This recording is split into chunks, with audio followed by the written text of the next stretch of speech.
Hi, and welcome to Untethered with Jenless, the podcast that's here to help you break free, be you, and unleash your inner brilliance. I'm your host, Jen, and in this episode, we're going to talk about how to regulate your nervous system and reclaim your inner peace. Let's dive in.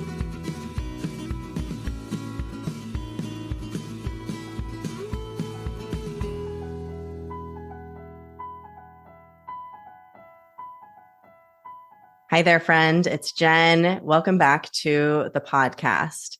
We are coming to the end of Brilliance of Breathwork month, and it's been such an amazing journey speaking to coaches, breathworkers, people all around the world who do this work and seeing all of the different perspectives that they bring to the table, all of the reasons that they do what they do, the ways that they see it supporting other people. And that's why I'm really excited to introduce today's special guest, Wolf Castillo. So Wolf is a trauma-informed coach. He's also a breathworker, and he also is finishing up right now a really interesting experiment that he did where he had people doing cold plunges and breath work and doing all of this raw work. And then they were actually measuring some of the results that people had. And he talks about it here in this episode. One of the things that Wolf is really passionate about is helping people to learn how to regulate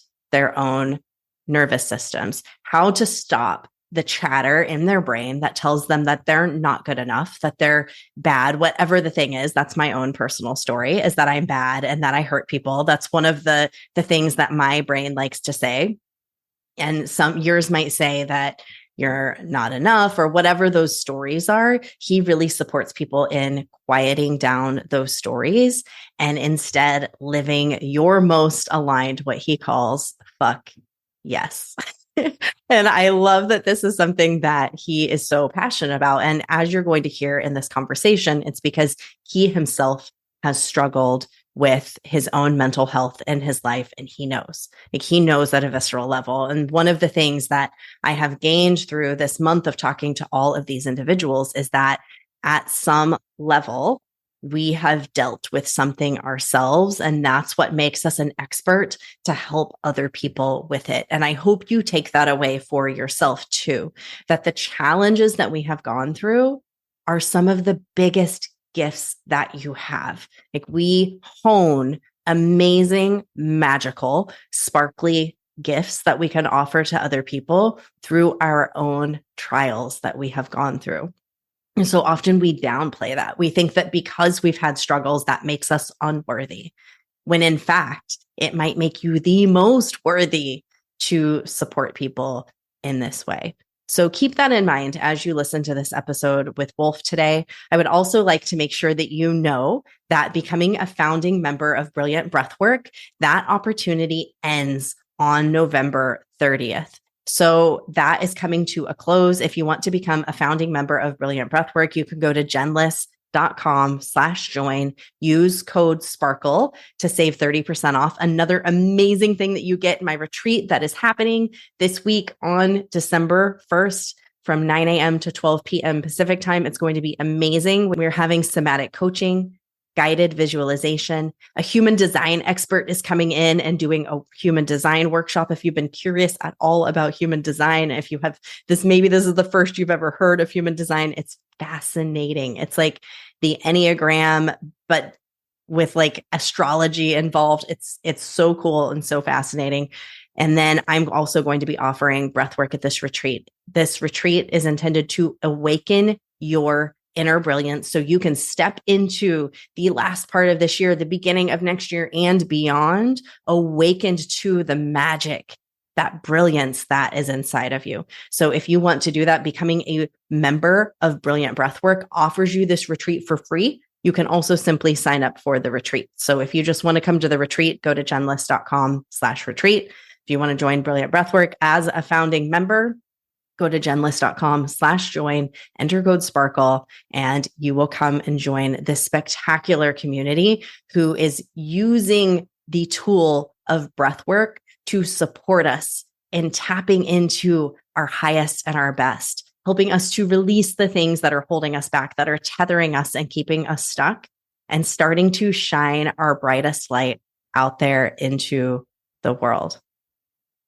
So now, without further ado, I welcome to the podcast the wonderful Wolf Castillo. Hi, Wolf. Hello.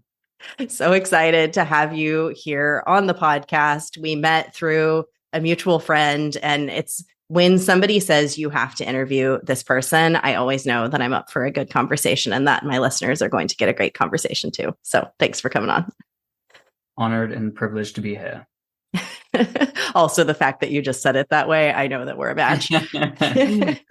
Wolf and I were actually talking right before the podcast, and I was like, oh my goodness, we are such a match on this topic, and also the audience, because we were speaking about Bronnie Ware's 5 Regrets of the Dying, and that number one regret that we don't live a life most authentically to ourselves. And it's just such a passion of mine to talk about this so that we all really are questioning, am I living a life that is true to myself? Wolf, why is that something that you care so much about? The very fact that that is like the first thread that connected us is already, I can already feel myself getting emotional because I know where this conversation is going to go, but like I have it on my wall there. Literally, of the sticky notes that's on that wall, that's one of them. And the reason being very simply because I am one of the people who knows very deeply what it's like to struggle with an incredible amount of anxiety and depression, and even to the point of suicidal ideation, because I thought that who I was at a core level was not enough. And not just like I thought it, but I felt it. Like I could tell myself in my head, you're worthy, I'm worthy, and mantra and do all of that. But when you operate throughout your day and the chatter that's happening automatically, not the one that I was doing my best to program, but the automatic is, no, you're not. You will never be. You're not worthy of love. No one will ever love you. You're not good looking. Like when that's running through your head all the time, it's maddening. And I lived with that for years. So when I got to the point in my journey in my life where thankfully I had people who reconnected me to the light and to hope, that was when I realized that so much of my journey up until that point was the byproduct of trying to meet the expectations and standards of my friends, of my friends, of my family, of society.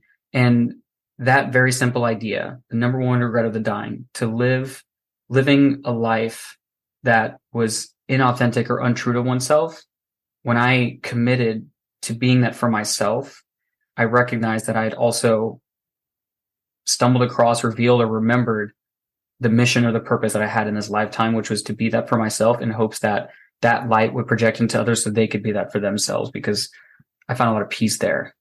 And it just feels good to be who we are at our core and not a mask or a persona of someone that we're not. Yeah, it's so hard to be all of the masks. We put so much energy into that. And when we can unveil all of that and come back home to who we are, it's like you said, that is where peace lives. I truly believe. So I'm curious, and this is just a curiosity. Do you feel like people from the outside knew that you were struggling so much inside? Was it obvious, do you think? Were you wearing a lot of masks? The degree to which I was suffering, no one could know. Yeah. Because it's one thing to see it in someone's face and be like, oh, like they're tired or they're having a bad day or they've been going through it. But unless you've been in that person's head and you've been in their soma, you've been in their body, you can never truly understand the depth. And the closest we can get is if they share with you, and even closer if they share with you and their channels are open enough to where you can actually empathize. Not like I think that I understand and I feel, but like I feel grief hearing you speak because you've allowed me to enter into that. So in some way, I know that some people knew because I had mentioned it, and I'm usually pretty forthright about where I'm at with people, but people knowing that there was many days where I struggled to get out of bed, let alone keep up with my studies in college or really show up and be the presence that I needed to be for the person I was dating or my family. No, they didn't understand the depths of it, but to whatever degree I let them know, like they knew I was struggling. But years later, when I talked to people about it, most of them were like, had no clue. So suffering in silence for sure. Yeah, I think that's an important thing to acknowledge and be aware of, is that those voices that are in our heads, like nobody else can hear it but you, and nobody else can see the depth at which you are suffering. So I have a question for you about those voices. Like, when did you notice them? Since we're down this rabbit hole, when did you notice them and what did you do about them? How did you get to where you are today? Today you are a breath worker. You do all kinds of cool things. So how did you get from point A to point B? What shifted for you? I don't know that there's a clear line in the sand where I can say that I started to have the awareness of my cognitions, like what was kind of floating around up here. I think I've always been super self-conscious and by nature, I would say not by nature, by whatever conditioning that happened in my past childhood, teens, whatever it was, my way of coping and feeling safe was to retreat to here. Mm. Disassociation became my norm. So I think I've for a long time known that I've been up here, but when I really started to get connected to the tape recorder and the programming that was going along all the fucking time, that came more present around the time I was in high school and then moving into college, when I started to, let's say, experiment with, I guess I didn't really know what I was doing, but like I was experimenting with psychedelics. And it was through that journey and through that experience where I became really present to the amount of depression and anxiety in my system. And I didn't have a therapist. I didn't really have encouragement from my outside peoples and spaces to seek professional help, nor did I have the resources financially in order to pursue that. So that was a way for me to start getting present to the dialogues. And then through psychedelics, through breathwork actually came a little bit later. It was meditation. It was personal development through business development groups I got into. It was through a training, a leadership / personal development program called Landmark. And then later business development, Red Elephant. All of those in culmination, in conjunction with really great coaches, slowly brought me more and more present to what was floating around in my conscious, but also especially my subconscious projecting into my conscious mind. So not necessarily a line in the sand, but I would say more over time as I peel back the layers, I got present to it, if that makes sense. Yeah, I mean, what it sounds like to me, so you have done a lot of coaching, a lot of exploration, a lot of trying of a lot of different things that have led you to the point that you're at. There wasn't a line in the sand, but perhaps there was a willingness to turn inward and seek what is happening here. There was something that led you to, instead of taking this path, which could have been, self-destruction, you took this path, which was self-development. There was certainly some self-destruction, but I would say I am fortunate that whether it was impressed upon me through my parents or through my own innateness, I've always had a fascination for learning, but particularly about learning around like psychology and neuroscience, neurobiology, like anything that helped me to better understand this very fascinating thing that we call our bodies. That is, we understand in many ways, but it's also incredibly ambiguous in other ways. I learned as a function of necessity because I was hurting. And thankfully, to your point, I became deeply committed to me not living the rest of my life feeling at war with myself. Yeah. And I mean, what's at stake with that? When you look at the world around you, you obviously coach people, you help people with this. What do you feel through your own experience and through coaching people? Like, what is at stake if we don't turn inward, don't come back into our bodies, don't, face some of these things? Yeah, I guess that's the question. What's at stake? Being alive and feeling dead, or wanting, to the extremist extent, wanting to be dead. And by the way, I don't think that all this is doom and gloom. I come back to this just because like this was a reality that I experienced, but how many of us, myself included, have spent some portion of our life living on autopilot?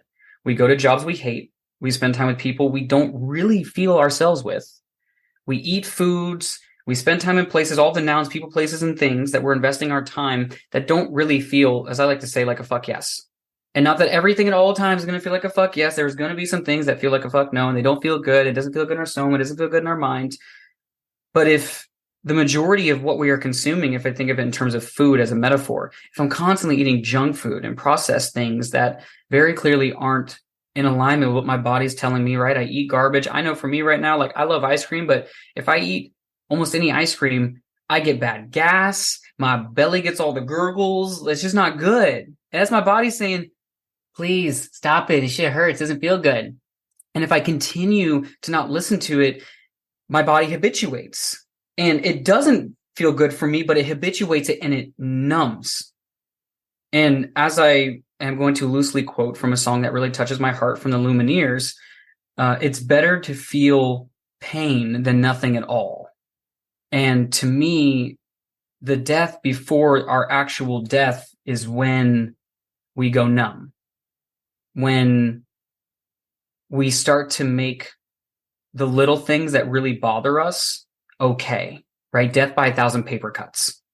It's very infrequent that what kills anything in our life, whether it's a great relationship, whether it's our health, whether it's our finances, which for me was a big thing around like struggling with money. And I like got to work on that. Like any of these things left untended to, we choose ignorance. We think it's bliss, but really it's ignorance that leads to numbness.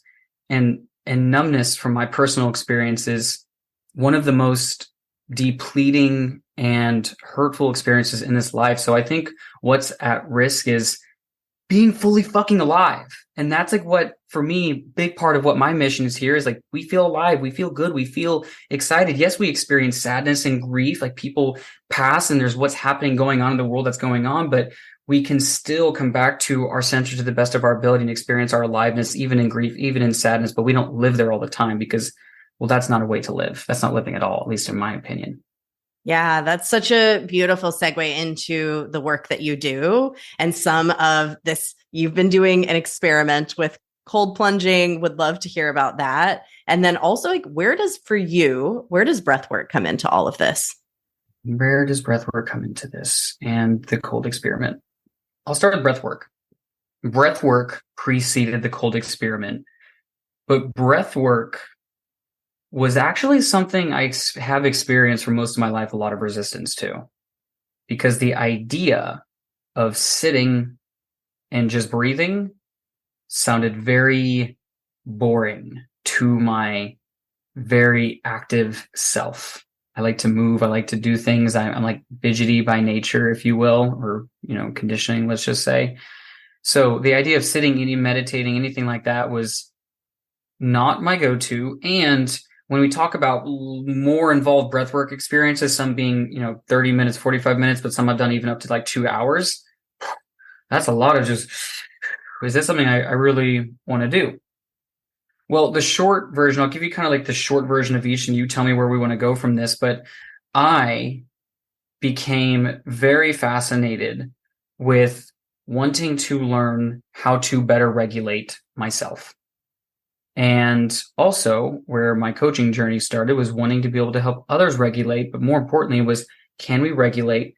Can we live authentically? And can we equip ourselves in a way where we can handle the inevitable stressors of life? I am very blessed and very fortunate to have come across a friend of mine actually said, hey, there's this breathwork training. And we were talking about doing breathwork for a minute. Like, we should get certified in breathwork. It'd be really helpful because we were leading very simple types of breathwork, but to really understand the intricacies of breathwork and as it relates to the nervous system and as it related to trauma-informed approaches, let's know our stuff better because it's important to not cause more harm than help we're actually providing, right? Risk mitigation, harm mitigation, and reducing and increasing the benefits that it could have. And also selfishly for my own practice, I want to be able to regulate me better. So a buddy of mine said, hey, there's this practice that was going, there's going to be this container. And we said, okay, cool, let's do it. They call themselves Refuge Leadership Academy. And at first, what I didn't realize is I thought I was signing up for breathwork, a breathwork training, similar to what some people might have heard of as like somatic breathwork. But what I really signed up for was something called somatic leadership. And somatic leadership was the space, the container led by my mentors, Fabiano Menino and Nathan Kohlerman, where we started to dive into fundamental principles of trauma and somatics and show me how to essentially process information that gets trapped and lodged in our bodies. Similar to if a food doesn't get digested and somehow it creates constipation. If it has nowhere to go and you continue to add stuff, it creates dis-ease, it creates illness, it creates an abnormality in the body that then expresses itself typically through pain and uncomfortability. Well, in the same way, trauma and energetics, when those emotions, as Dr. Joe Dispenza says, emotion, energy, and motion, when those energies can't motion and move through us, they get trapped. And then when they get trapped, they create abnormalities, which then leads to dis-ease, illness, and ultimately not feeling good, not feeling alive. So through the process, we learned, okay, let's ungunkify ourselves. Let's implement these practices that help us to move and to reset so our bodies can be in alignment and be centered and we can function properly. And those simple principles became very, in my experience, one-to-one applicable to what you were referring to earlier, the cold experiment. Now, actually, we started the cold experiment 2.5 years ago. I did this training back in October of 2022. We're in November of 2023. So a little over a year ago was when that started. But the cold experiment started 2.5 years ago. It was actually just an idea that me and my buddy had after I had a very profound experience my own in the ice. We were like, let's create these containers and see if we can create a positive change where people learn how to, as we say, conquer the cold moments together, to embrace and meet head on the cold moments in our lives, whether it be in our money, in our relationships, in our jobs, in our careers, whatever it is. If we can take the metaphor of plunging in the cold ice water or going into a breathwork experience that has a tendency to bring things up, if we can bring this all into this a singular idea, like we grow through the cold moments together, let's see what happens. Well, 2.5 years later, we've done over 10 events. We've served well over 500 people. And funny enough, actually, today's a Monday. We did our last event together as a unit just 2 days ago, actually. I will continue to do them in my own way in a kind of a different container, if you will, but more importantly, just want to point out that event to me was when all of it came together. All of the years of training, all of the years of breath work, all of it came together in that experience, which we can go into more of that if you want to. But at the high level, this was where I got to see that when things like cold, but really when you bring people together under this unified thing called let's heal, grow, and expand together, absolutely consciousness shifting, absolutely nervous system, as you said before we started, just exhale. That to me is what the cold experiment, breath work, or any other regulatory practice provided me, was an opportunity to reclaim my peaceful center that then allows me to create whatever it is that I want out of my life. And I can say that honestly, because I've learned how to regulate and I've learned how to breathe very simply, this is why my relationships have improved, why I went from being in a lot of debt to being in a better financial place I've ever been in my life, to being able to serve my clients more effectively. And even so far as this past Thursday, a few days ago, when I did a testimonial with a client and I said, what was life like before and what was life like after? She said that I didn't know this. She said there were days, many, many days where I was just struggling to get out of bed. And in that moment, I heard me and her. And now I can get out of bed. I have hope.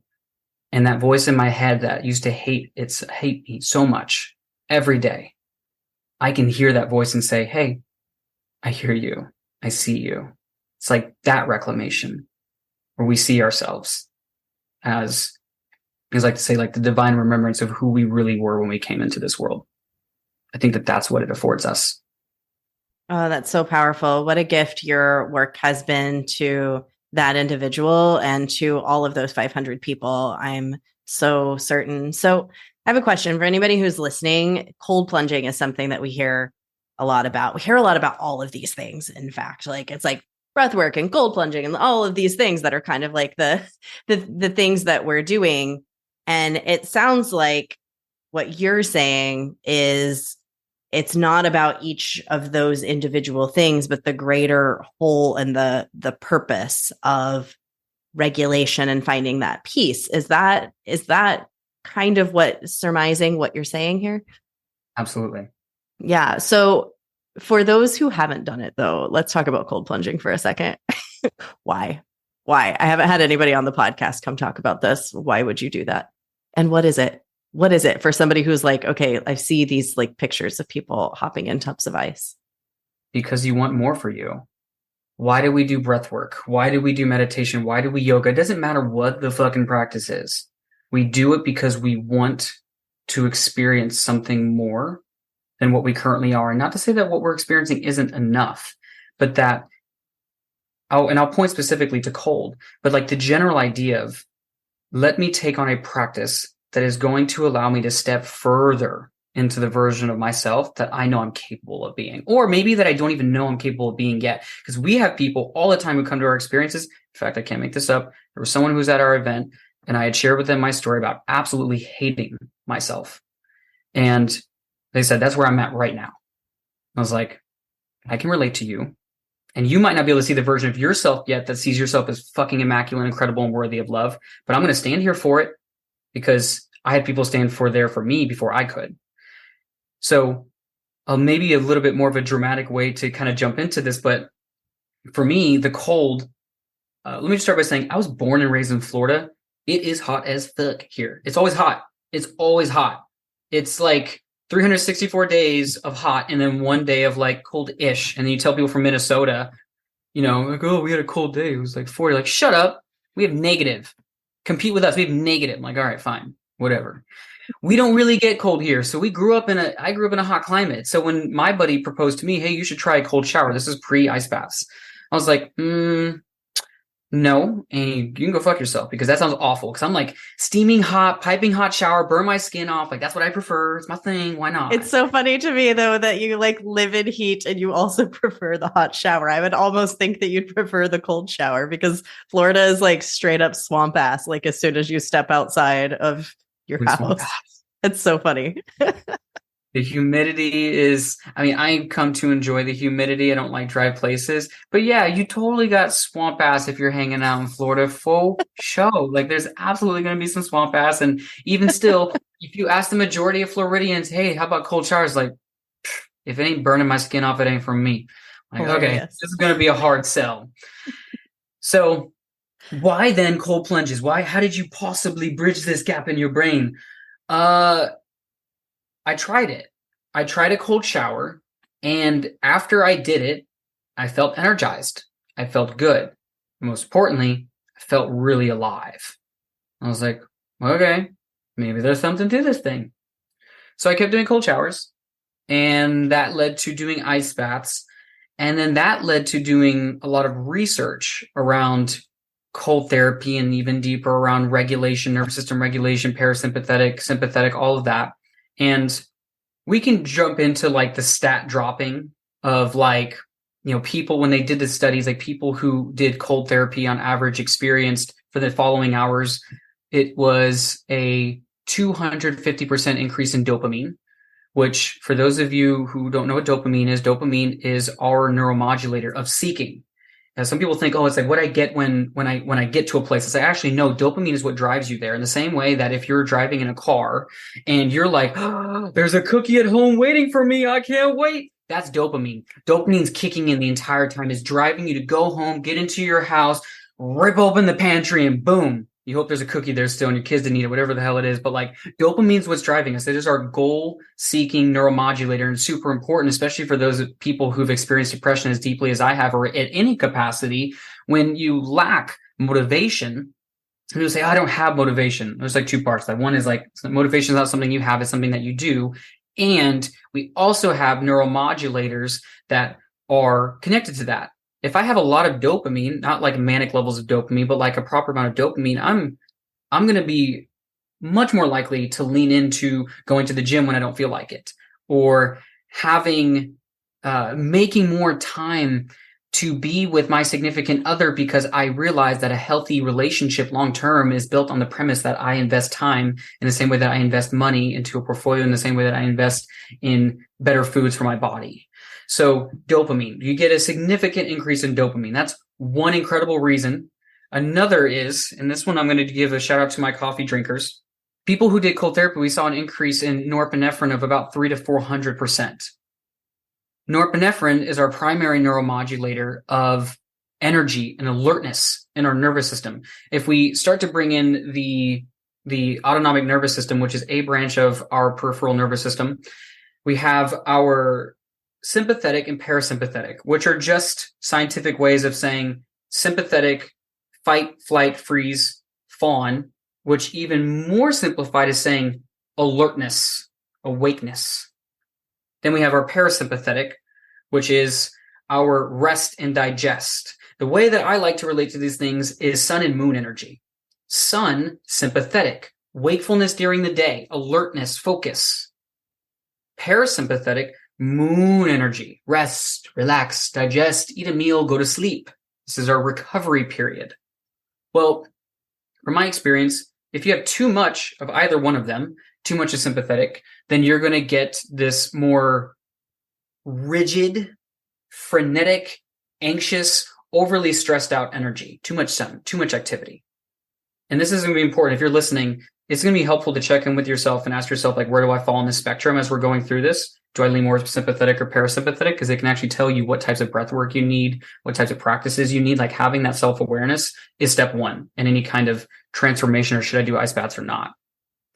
Parasympathetic, moon energy, this is going to be my calm, my relax. But if I have too much calm and relax, or let's just say a severe lack of the proper amount of dopamine, I can sink into depression, lethargy. I don't want to do anything, especially not anything outside of what I normally do. So we're seeing with ice baths an increase of around 300 to 400% in norepinephrine, which is driving behavior and alertness. We're feeling more alive and alert. And interestingly enough, when we drink coffee, coffee doesn't just increase energy. Coffee, the molecules in coffee are, I think it's like one I have to relook this up. Someone's gonna have to like fact check me on this, but they're like one molecule off from, there's a molecule that builds up in our body throughout the day. And when it builds up, it makes us feel tired. And what this does is it actually parks itself in the receptor sites in our body that have us feel more tired. So it actually blocks our ability to feel tired. That's what happens when we drink coffee. Well, interestingly enough, if we do an ice bath, it actually has a similar effect. It increases the amount of felt experience and energy. So not only are we experiencing an increase in dopamine and norepinephrine, which is going to have us feel alive and alert, but I would say for myself, even more importantly, is that I am literally choosing to embrace a cold moment. When I go into the ice bath, when I go into a cold shower, the science is showing us that our mental faculties, our ability to think rationally, be up in our prefrontal cortex and to project and to envision, that energy, that blood flow actually leaves our brain and goes towards our body. It's entering a stress response. And this is interesting because some people say, like, why the hell would I want to stress myself? Like getting the cold is a stress response. Well, in the same way that so is a sauna, going to those extremes actually helps to reset our nervous system. But in particular with the cold, we add what is referred to as a hormetic stressor. And a hormetic stressor is a temporary or acute stress response that once we come back to our baseline has us more equipped to handle stress in the future. We increase our capacity to handle stress such that if it was lower, we wouldn't be able to handle certain events without becoming overwhelmed and anxious. Right now, we've increased our capacity to handle those stressful situations. And by nature of doing something stressful like that, we've also taken that metaphorical cup of built up stress and actually dumped it out. So we've decreased the amount of stress in our body, and we've been able to increase our capacity, because when that blood flow wanted to go to our body and say, run, fight, flight, freeze, run, fawn, like when it wanted to run, if I pause and I breathe and I choose to recenter my nervous system, Well, the next time I have a very abrupt conversation with my significant other, or an exchange between me and my boss or my family member, or something happens in my environment that creates a stress response in me, I can actually pause, I can breathe versus letting myself be subjected to the automaticity or the automatic nature of a stress response, which can typically yield to what we refer to as reacting versus responding, right? Responsibility, the ability to respond. So I would say in all, the cold has allowed me to actually be in the driver's seat of my life, because when my body and my mind says to run, I can say, hold on, pause, breathe. I get to command my attention versus letting my in the moment feelings control and dictate how I show up in any space. Yeah, that's so beautifully described. So I have never done a cold plunge. I'm just going to be honest, but I do cold showers. I regulate, I go from cold to hot and cold to hot. I've done that for a long time, and it really does I feel more alive. I feel more alert. I didn't know a lot of the scientific, what you're saying about what's happening in my brain. So it's so fascinating. Thank you so much for describing everything that you have described. How does this relate? How does the cold plunging? So you're a coach and you coach people. Do you suggest that every person does cold plunging, breath work, coaching? Like, what do you suggest that? How do people know? Okay, I'm a person who wants to live a life that's true to me. I want to find peace. I want to find, I want to be able to regulate my nervous system. What is like step one that you recommend for people? What would you tell somebody to do? I'm going to answer your question. I'm going to first do a little side tangent, which is I don't recommend anything to everyone, because even in the case of ice baths, I've had people come to me and say, I have this very specific cardiovascular abnormality. Should I do this? Quick Google search will tell me, no, you're at risk. Because so the simple answer is you should always talk to your physician, with even with breath work as well, because breath work and ice baths and things like that, anytime we're impacting our nervous system, if we don't and I don't know the impact that these types of practices could have on our nervous system, and thusly what it could create, it could end up creating more trauma or more pain or more dysregulation, especially if you don't have a trained counterpart to make sure that you're being supported in a proper way. Now, that's not to say to freak people out around like ice baths and breath work. I think that there are non-invasive ways to get into the practices. For example, I don't know anyone personally from my personal experience, and I'm not saying anyone should take this. I'm not a doctor. You should always consult your physician. But I don't think I've ever heard of anyone having any adverse reactions to, say, a cold shower. Ice baths and cold showers, although similar, not the same. Ice baths are way more intense. Unless you're out in, Colorado and it's freezing and the water coming out is pretty cold, but even still, it's not the same. It doesn't impact the body the same when it's like kind of drizzling on you versus when you're sitting in it. It's a very different experience altogether.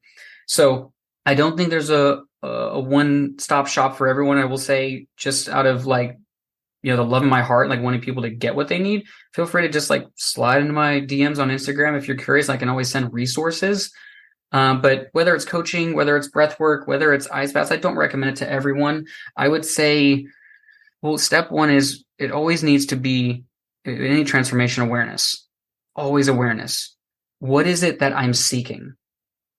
And sometimes what it is that I'm seeking can be more easily found through, what do I feel like I'm missing, or feels dysregulated, or isn't working? Any of those are saying the same thing. What isn't working for me? When I know what isn't working for me, then the question becomes, well, what can I do? It could be breath. It could be ice. I think at that point, I used to be adverse to this next answer just because I think I was too proud. But I think from that point, there's two ways you can do it. One, you go and you seek some kind of professional help, whether it's a doctor or a therapist, or even someone who, for example, like myself, people come to me and ask me around like ideas around like ice baths and getting into it. Just reach out to someone that you know, like, and trust, and also you genuinely know that they give a fuck about your well-being. Like, that has to be the most important thing, that they are more focused on you getting what you need than putting $1 in their pocket. Super important. But outside of that, you can read books, you can go on YouTube. There's tons of free breathwork protocols that are on there, simple ones that are very like cooling and relaxing, right? Parasympathetic we talked about. Or if you want something more sympathetic and alert, you can literally go on YouTube and say energizing breathwork or calming breathwork. And they are there, and there's not going to be, to my knowing, any inherent risk that's going to come with those. So I think step one is know thyself, know what you want. And also byproduct of that could be knowing what you don't want. And then it's getting help, whether it's free resources or reaching out to someone. Those are always great places to start. Yeah, all of that is so many amazing points in what you just shared there. And kind of the overarching thematic of that is that this is individualized. There is no one-stop shop for every single person, which is part of this Brilliant Breathwork Month, and talking even within the realm of breathwork. We've heard along the way so many different people who teach it differently, who see it differently, who say, these are the kinds of people who I help, and these are the kinds of people who I help. Here's the techniques that I use. There's so many different ways. And it's the knowing thyself. That point number one that you said is get to know yourself. And there are also experts who can help you get to know yourself. If you're even like, okay, actually, step one, that's really hard. I don't know myself. That was me. I get that. There are people out there, there are coaches out there who will help you to know yourself. It starts with a journal. Starts with like some simple questions. What do I want out of my life? What in my life right now isn't working?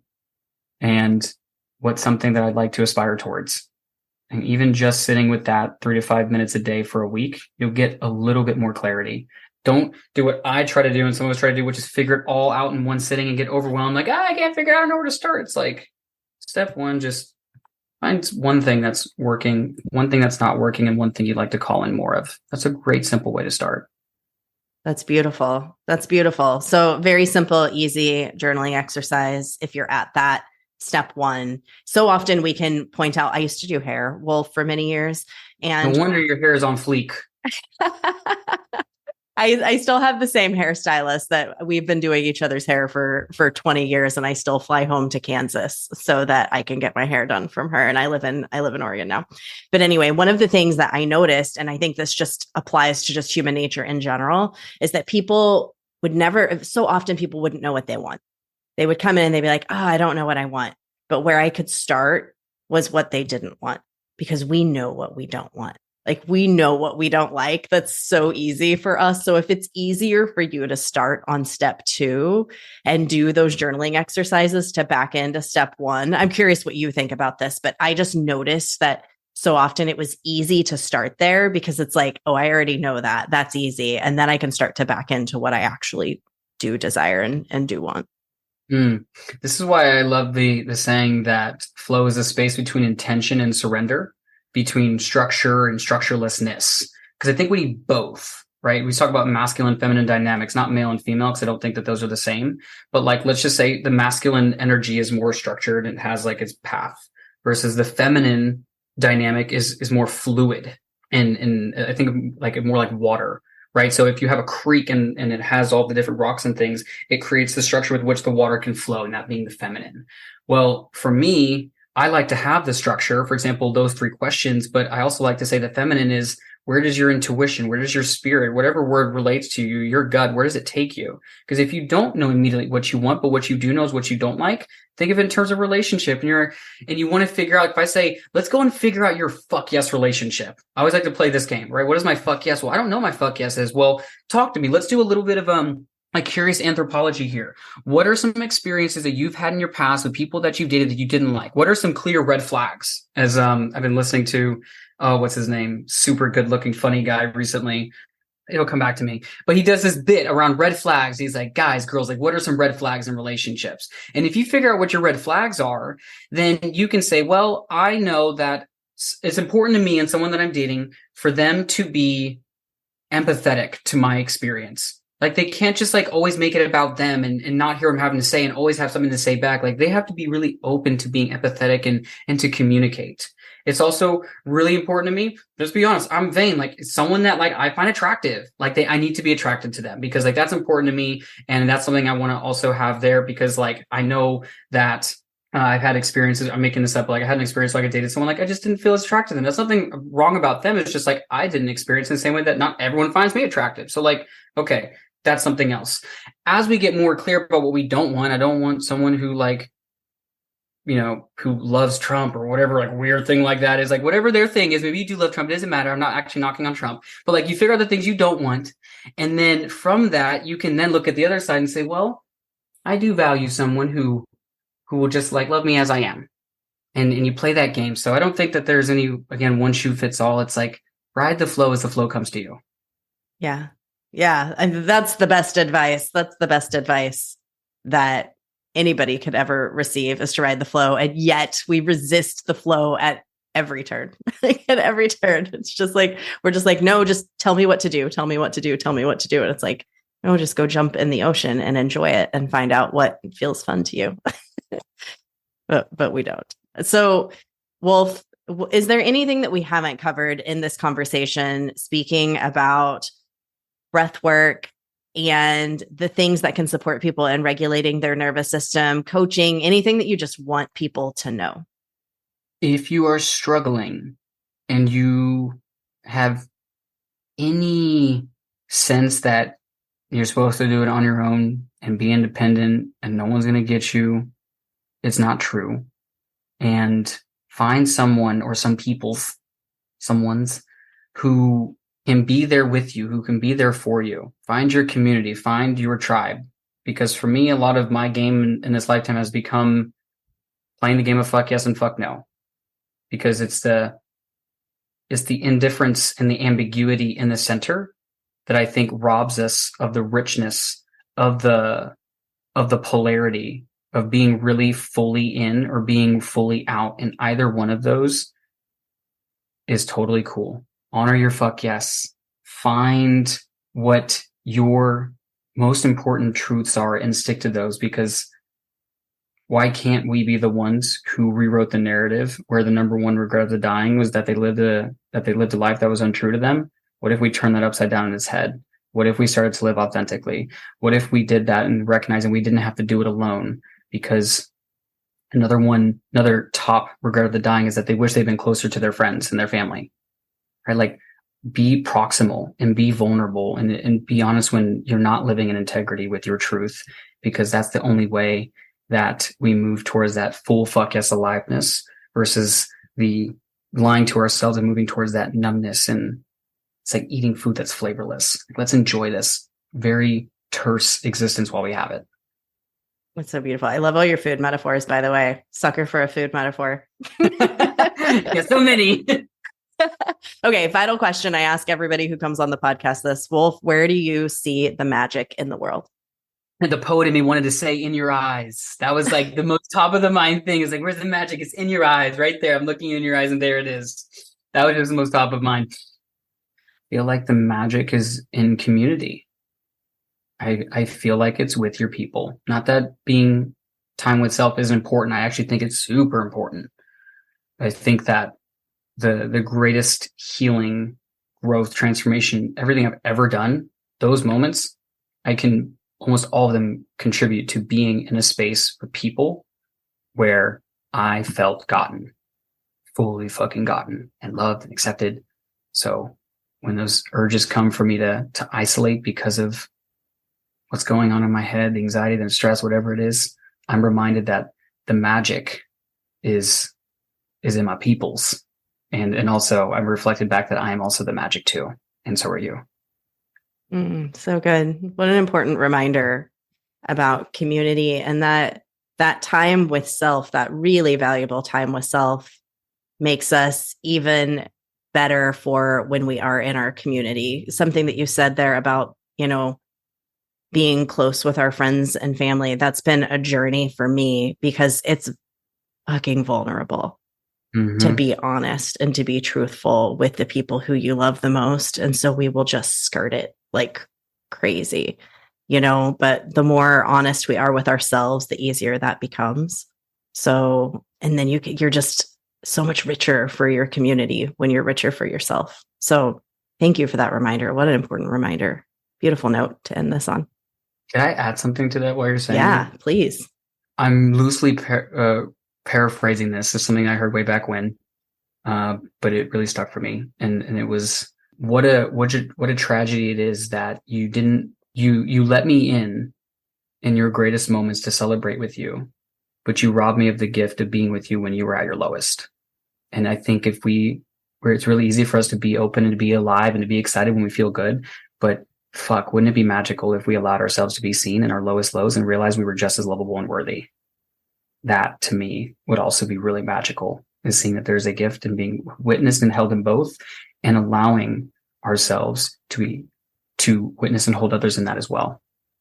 That's so powerful. And that has to be some of what you're doing with your work, and many breath workers and people who are doing this kind of work, coaches. It's holding space for people to feel safe, even at their worst, even in those lows, even dipping into that bag that you have like sealed up and like double and triple bagged and said, I'm never going to look at this again. I'm just never going to, you're creating those safe spaces for people to do it. So thank you for the work that you do and for coming on and sharing on the podcast today.